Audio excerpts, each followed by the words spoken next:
I totally love my EVH Wolfgang guitars, especially since I added the Van Halen stripes to them. And you know, since I did this to the guitars last year in May, I've had so many questions asking how I actually did this. Hey fantastic people, welcome back to the channel. Or if you're new to the channel, it's really great to have you here for the first time. You might have seen my recent video where I Van Halen-ized a Sterling AX40 and turned it into my 316 guitar. Well, today we're turning it up to 11. So here's the deal. Last year I was surfing eBay, as I do, and I saw an EVH Wolfgang standard in a Burl finish and I immediately had a light bulb moment. Now for me, this is always a little bit dangerous because I know when that happens, my mind convinces my wallet that I need to spend some money. Anywho, the guitar was like £375, which is an absolute steal for these guitars because they're so incredibly good. It wasn't my first Wolfgang. I had bought a purple one in 2023, so I knew how good these guitars were. But I missed out on that guitar. I missed out on the guitar I was looking at. Just not quick enough because I was umming and ahhing and I was like, shoot, damn it. Seriously, I was so bummed. So I kept looking because now the game is on, right? I had to find another one, right? Problem was I just couldn't find another one in that Burl finished. Then a black fade one came up at an even better price, about £330. And my crazy old brain figured out that it could make that one really special. So I hit the bite now. Woo! Literally the evening of the same day, another Burl-topped Wolfgang appears on my eBay feed. I'm not even making this up. So now I'm like, fudge!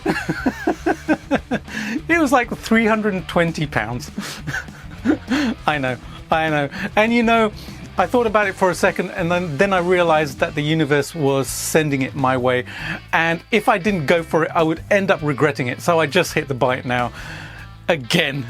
And bought a second one in the same day. Completely insane. I know, but absolutely zero regrets. The plan I had was to add stripes.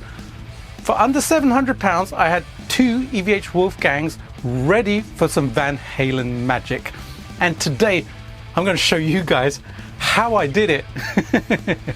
Now today's video isn't a review of these guitars. I did that last year and I will link that video in the description box below so you can check it out after this one if you would like to. But spoiler alert, I love these guitars, yeah. Also stick around until the end because I have recorded an absolutely epic Van Halen inspired track with these guitars. Or if you would just like to hear it, then you can skip forward. The video is completely time coded, but you will miss out on some awesome mods that you can do to your guitar as well. Okay, let's get going. This is how I created these beauties.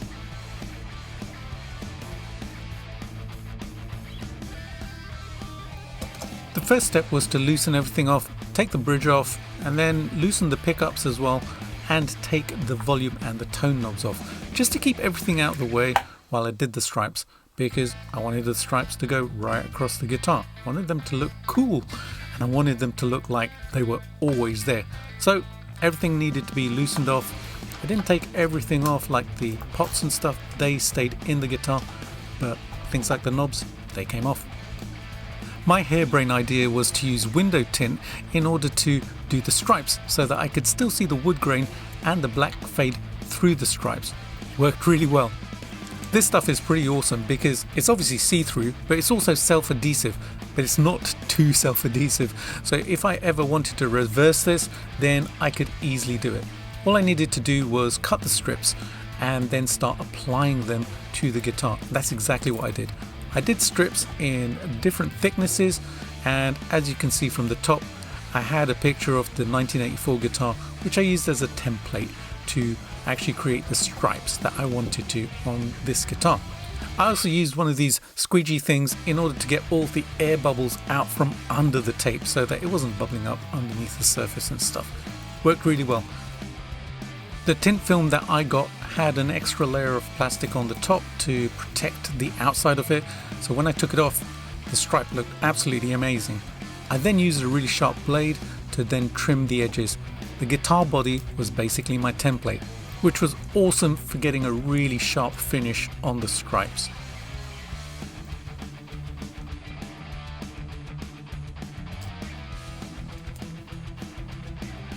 And that's it, first stripe is done. Woohoo!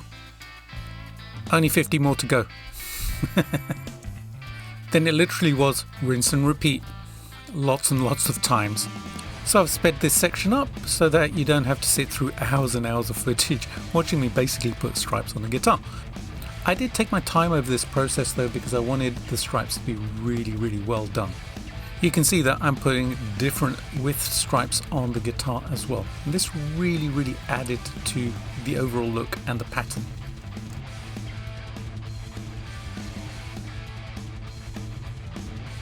Once I'd completed the red stripes, I started on the black stripes. I think the black stripes really gave it that extra bit of depth because of the contrast between the red and the black. Really looks great with those.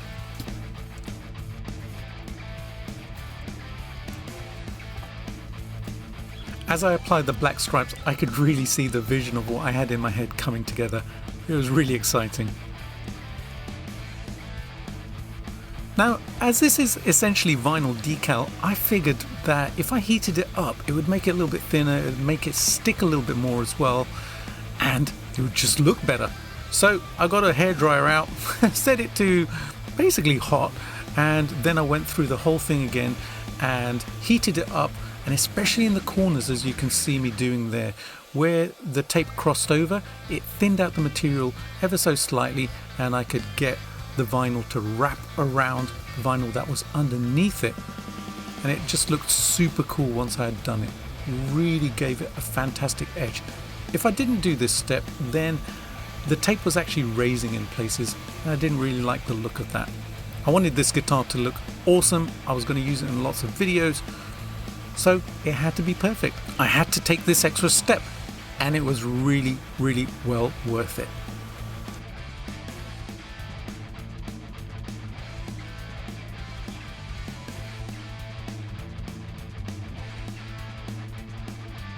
Once the hair drying was done, yeah, I know, on a guitar, it was time to put it back together. So I put the pickups back on and the bridge as well. There is one thing that I did to the bridge which I'll show you in a little bit as well, so stick around for that. But for the time being, let's get these pickups back onto this guitar.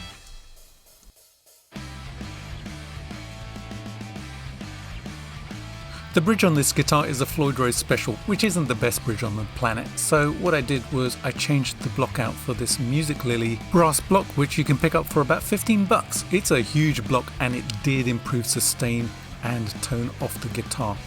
One thing I had to do was to route the top of the trem cavity ever so slightly to accommodate the bigger block, otherwise it wasn't travelling very well. I filmed that process for when I did the black guitar, so I will show you that in a second.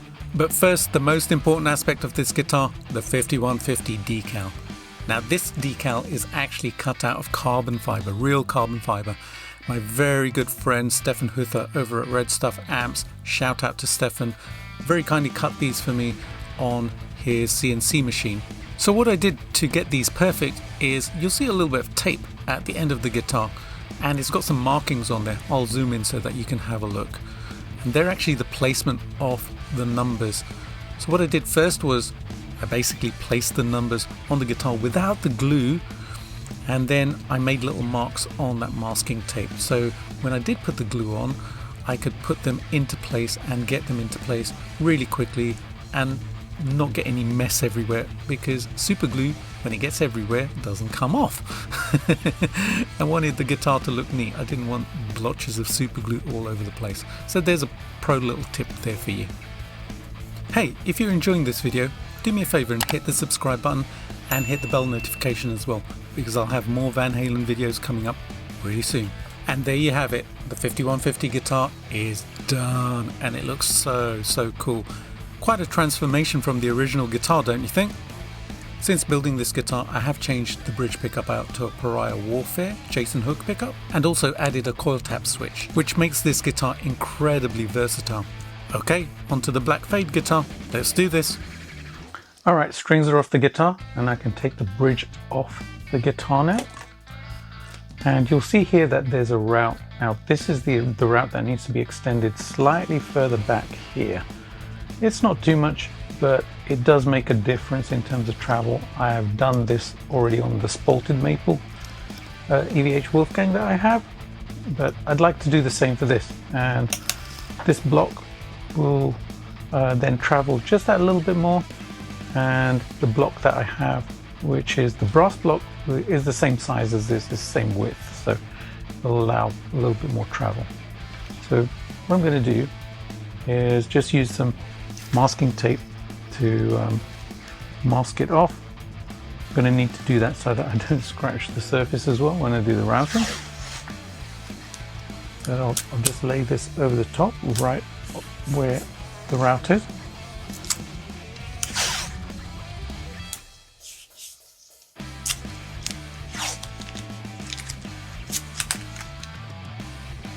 And on the sides as well.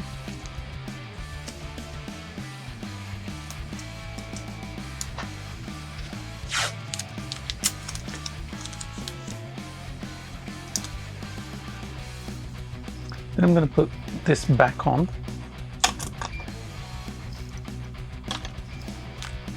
And then just use a pen just to draw around the back of the Floyd. So I want to know where the end of the Floyd is. And the reason I'm doing this is so that I don't route it too much and too far back, which I have actually done before on another guitar, and basically take away too much of the wood at the back there. So there you go. That's giving me a nice representation. If I get a little ruler here, just draw a line.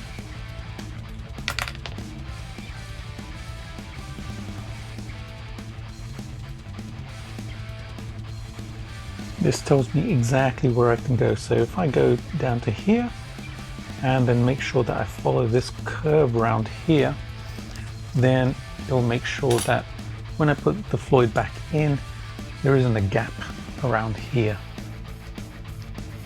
Okay, I'm going to take this down to my workshop and do the routing. Alright, I've prepped the body. You'll see that I've masked off quite a lot. I don't want to scratch this paint because it's a really nice paint job. So I've probably gone a little over the top with this, but no big deal. Better to be safe and then scratch something and then you've got to restore it and stuff. I've also disconnected the bridge pickup because I want to make sure that my router base clears this area here, because I'm going to need to route into here.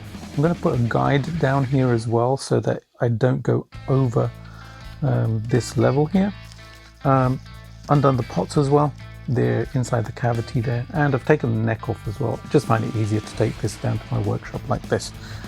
So that's all ready, and what I'm going to do is I'm going to use this little bit here for my Dremel, and I have a router base for my Dremel, and I like to use this because it's actually quite a tight radius there, so it'll make sure that this stays quite tight rather than, you know, doing a really big route there and a big route there. I don't need to do that much of a route. Now when I do the routing, I'm just going to go down a couple mil at a time, and you might be able to see that inside the cavity, just the thickness there. It's not too thick. So if I actually turn it around, you'll be able to see inside here there's a little bit of a lip. So if I try and put some light on there, you can see there's a little lip there, and that's the lip that we're going to extend there, just that lip there.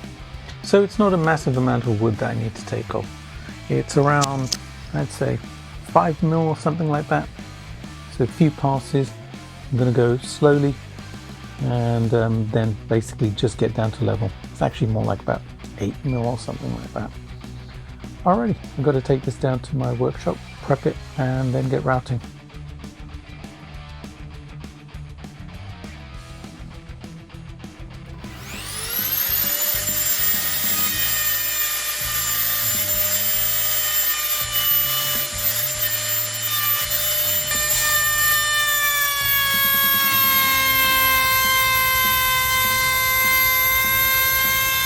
And there you go, the routing's done. It took about 10 minutes for me to do. Not long. I'm quite experienced at doing this. I've done it a good few times. But if you do this, take your time and go slowly, go layer by layer. It took me about 5 or 6 passes to get that done. But it's nice and clean, and that's what I wanted. Alright, let's take the body back to the other workshop, and then I'll start putting stripes on this. Alrighty, I'm going to burn through this like Superman because you've already seen me do this, and I'm pretty sure you don't want to sit through like 20 minutes of watching me do it again. Now, I'll say one thing about this guitar. I based the stripes on the yellow and black Bumblebee guitar because I really like the pattern of that one. I think I should get one of those at some stage as well. Or make myself one, right? What do you guys think? Leave a comment and let me know whether I should do a black Wolfgang with yellow stripes. That'd be pretty cool, right? Or whether I should just get myself a Bumblebee guitar. Decisions. Alright, let's get these stripes done.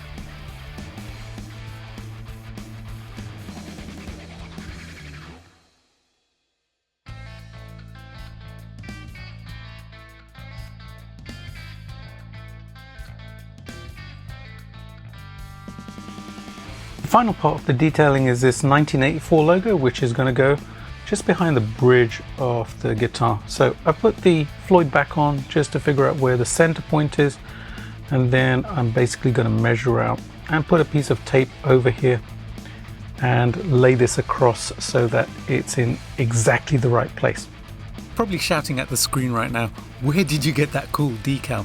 Well, basically there's this wonderful wonderland called Etsy where people do 3D printing. So what I basically did was found the 1984 kind of logo, I guess, or the numbers, and then I sent it to a 3D printer and they got it done. I basically just told them what colors I wanted. They did a great job. I've used Etsy quite a few times for stuff like that. So there you go. That's where I got the 3D decal, which I put on my guitar. They're not stickers, they're actually pieces of plastic. And they look super cool because they are 3D.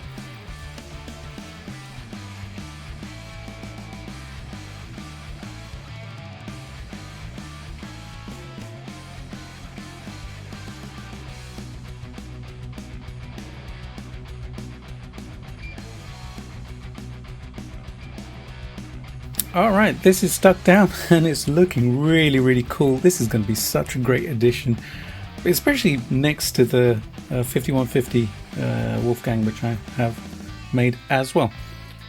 Now before I put the pickups in, like I said earlier, I'm going to change some of the wiring, and it's this grey wire which you can just about see. I'll get the camera, I'll get it a little closer. You can see this little grey wire that goes into the back. That's the one that I am going to replace.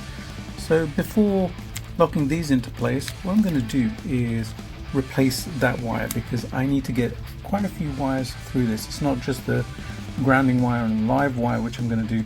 I'm going to do 2 more because I'd like to coil tap these pickups.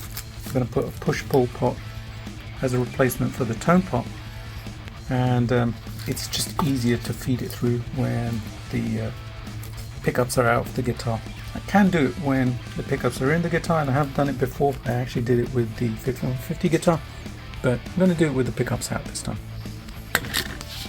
Now I have a cool little way to actually get this wire replaced, because I've got to feed it through here and bring it out here. So rather than actually just manually feeding it through and flipping the guitar over and making sure it's going in the right way, etc, etc, I'm first going to disconnect this wire. Then I'm going to get the wire which I'm going to replace it with, which is this stuff here, and I need 4 of these because I'll need 2, one for the grounding, one for the live wire, and then I'll need another 2, probably the blue and the white I'll use for the coil taps as well. So there's going to be 4 wires going through.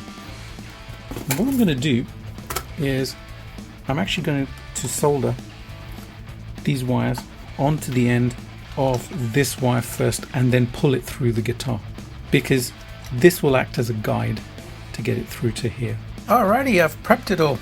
So what I've done is I have actually soldered all those wires onto this grey wire here, which does the grounding and also the signal wire from the switch here. This is where the pickups come in on this guitar. Usually the pickups come into this cavity, but because the switch is here, they come into here. So I've disconnected this side, and basically I have my spool there, and I'm basically just going to pull this through from this end. So I'll start pulling, and you can see that it's actually pulling it through there.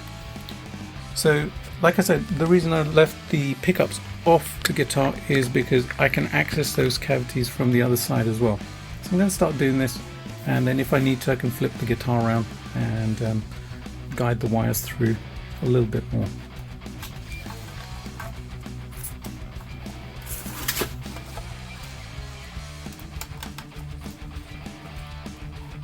And when you do this, it may take a little bit of force to get the wires through, and some jostling back and forth. So there you go, it is coming. It's just coming slowly.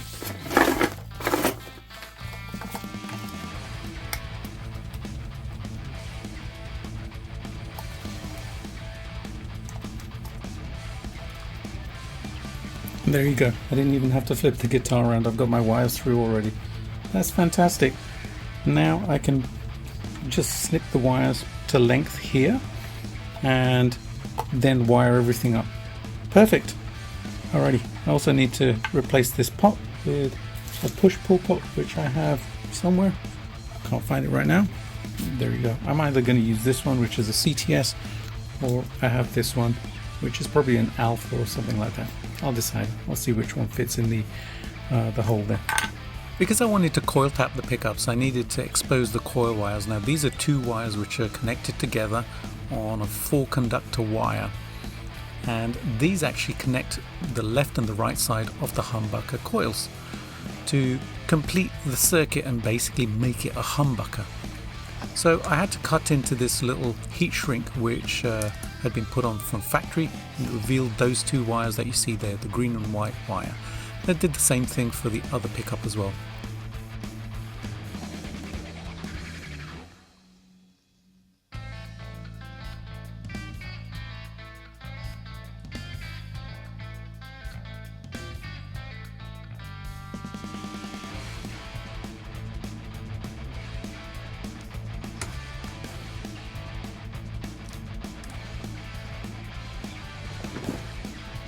So now what I'm going to do is basically connect one of these wires up to here and the other wire up to the other one. I'm going to use some heat shrink shielding on it to keep it neat and keep it protected and stuff. And then I will go over to the other side and connect it up to the tone pot and the switch.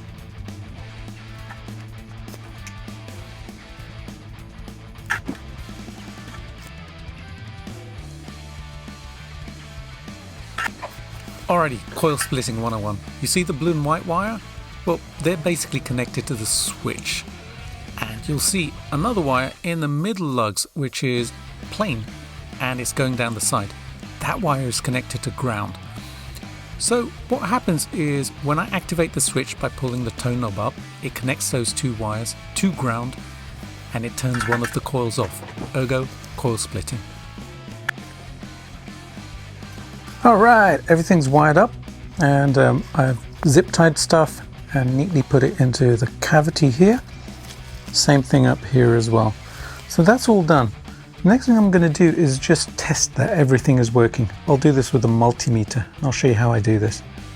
So some time ago I basically made this. It's just a jack plug and it's got two connectors at the end.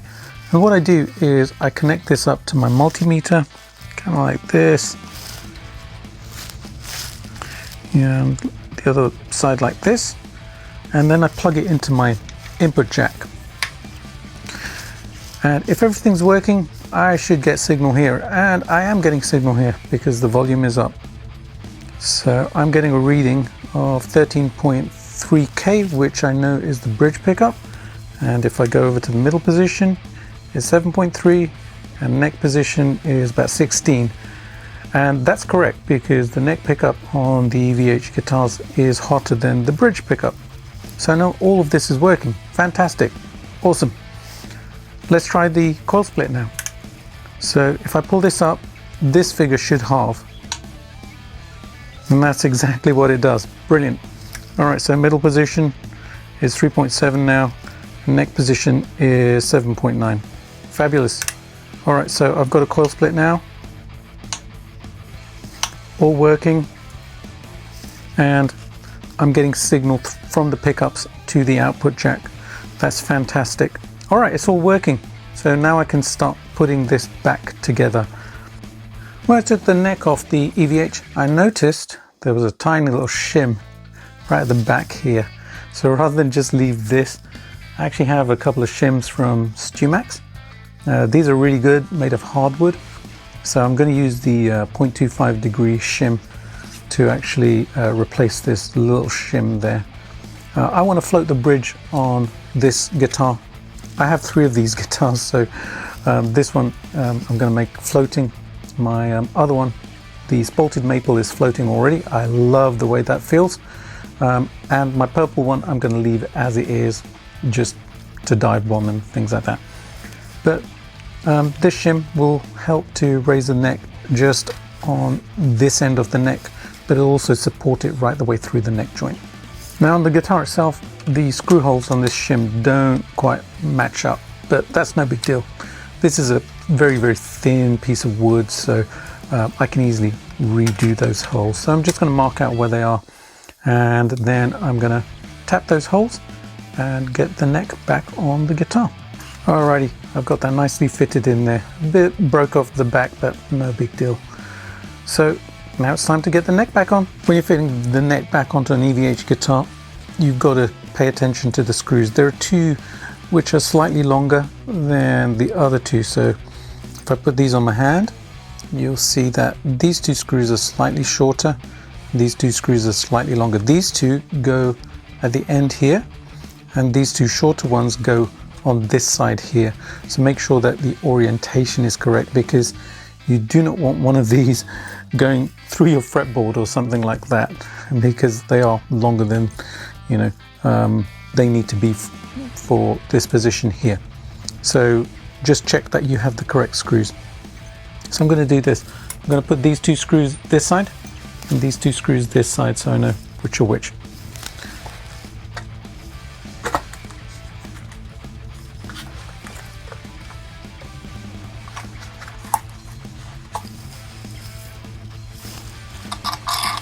So I'm going to take one of the long screws and just put it into the back.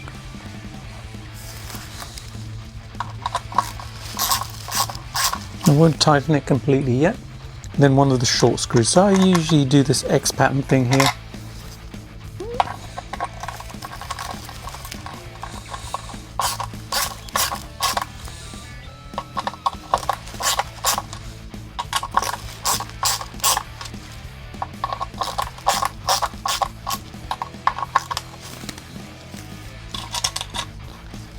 And then the other 2 screws can go in as well.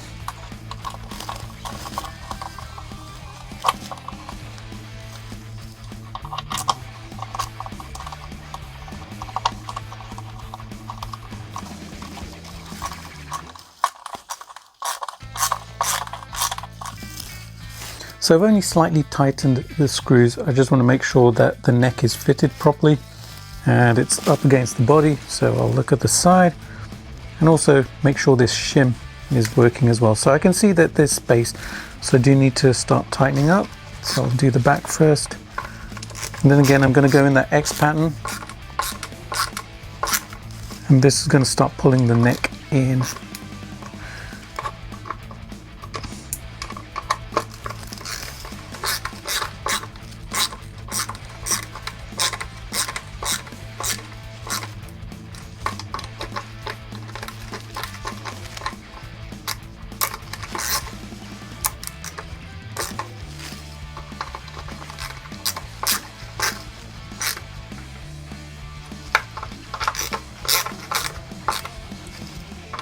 Okay, so now I can see there's no gap here and it feels nice and secure. So I'll just do one final tighten. So I'm not going to tighten too much.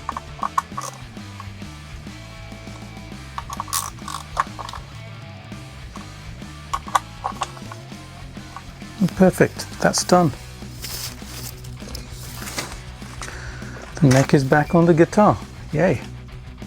And once that was done, the volume and tone knobs went back on and the guitar was done, right? Yay! Well, actually the bridge and the strings and everything needed to be put on there. But that got done and then the guitar was finally done. Let me show you the finished guitar. This guitar turned out to be an absolute stunner. I love the way this looks. Came out so much better than I imagined.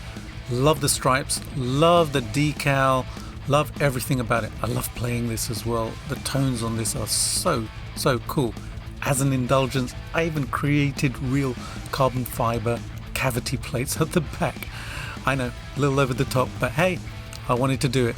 And as a final stealthy touch, I even put stripes on the headstock. Looks great, doesn't it? There you have it, folks. That's what I used to create my own personalized striped EVH Wolfgang guitars. It always feels like a really special event playing these guitars because they look so freaking amazing and they sound incredibly good as well, and they feel just sublime. They always inspire me to write some Van Halen licks and rock out. And they have been an incredibly good addition to my guitar collection. The mods that I did are pretty straightforward and easy, and anyone can do them with a little bit of time, patience and skills. The one thing that I do wish that I had done is to lacquer over the stripes, because sometimes I can still feel the sharp edges of the stripes. I have sanded the edges of the stripes down, but a lacquer coat would give it that final touch. I think I might do that at some point actually. Alrighty, drop a comment below and let me know which one you like better, the Burl Finish 5150 or the Black Fade 1984. I seriously can't choose between them. I thought that this one, the Burl Finish, would be my absolute favorite, but I ended up absolutely loving the 1984 just as much. And if you want to see some more Van Halen inspired builds and mods, make sure that you're subscribed, because that EVH pedalboard build that I have been talking about is coming really soon as well. Okay, it's time for the track. You ready for some Van Halen inspired epicness? If you enjoyed the video, please do give it a like, a sub to the channel and share it with your Van Halen adoring friends too.